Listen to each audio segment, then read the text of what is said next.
Hashtag how to run for Polemarch. Lecture 9, March 30th. Objectives for achievement. We all have things we do more so than others, and it is much more impressive when we see the results of calculated group efforts. As surely, no one would intentionally associate with bodies they feel detrimental to their growth and better achievement.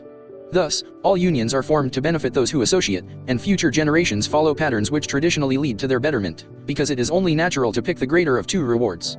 The greater of two rewards may not always be monetary, as purpose finds its place and working harder for less leads to rewards immeasurable to those in need of our service. As the more we focus on our specialties, the more prepared we will be to handle others. Similar, we have goals, but we reach them through our objectives.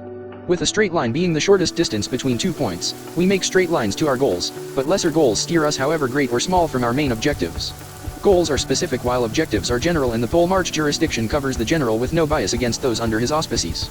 A solid foundation which has lasted for over 100 years, this fraternity would be nothing without its objectives. Through these objectives we shape and mold the world around us as protocol for living a more fruitful life, and Kappa is insured through following the same. We aren't saying our way is the best in the world. We are just saying it is right for us, and we train for leadership with them in mind. Through uniting, encouraging, promoting, assisting, and inspiring we fulfill objectives and consequently celebrate achievement. In an attempt to ensure the longevity of our fraternal order, we unite college men of culture, patriotism, and honor in a bond of fraternity. As individuals we were lost without the joy and achievement found in the bond, where in it we find our successes magnified all the more. Uniting in culture we find joy in our similarities, having found the bond where in it we feel more at home.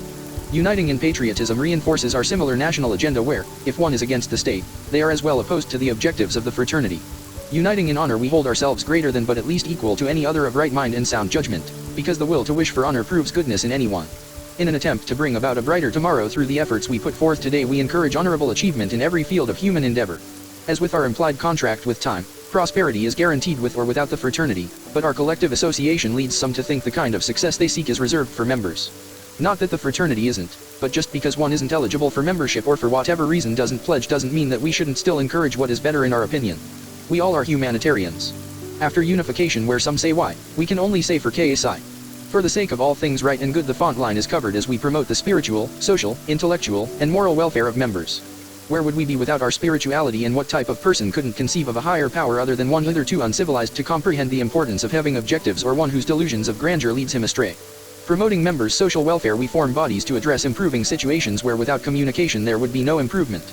Promoting intellectual welfare seems less significant until we consider the U.S. Patent and Trademark Office and the importance of distinguishing our brother Joe Jackson from every other Joe Jackson in the world. Understanding this, we can't stress morality enough, because its other side is illegality, where gangs function in spite of the law where our fraternity may not. Recognizing our dependency on education and an inability to function without such heightened understanding, we assist in the aims and purposes of colleges and universities. If any regard the Polemarch higher than themselves in relation to the fraternity, even when they speak for the body and not themselves, they should. Assisting colleges and universities, our leader becomes a servant of the body, as schools find our presence amicable and welcome our organization's autonomy, knowing efforts are for the best. Setting this objective, we are reminded why, when we think of education, we think of Kappa, and use the Polemarch as a prime example of the type of brother the chapter breeds. Understanding those less academically inclined may as well be in need of whatever knowledge, inspiration, or assistance we can provide, we inspire service in the public interest.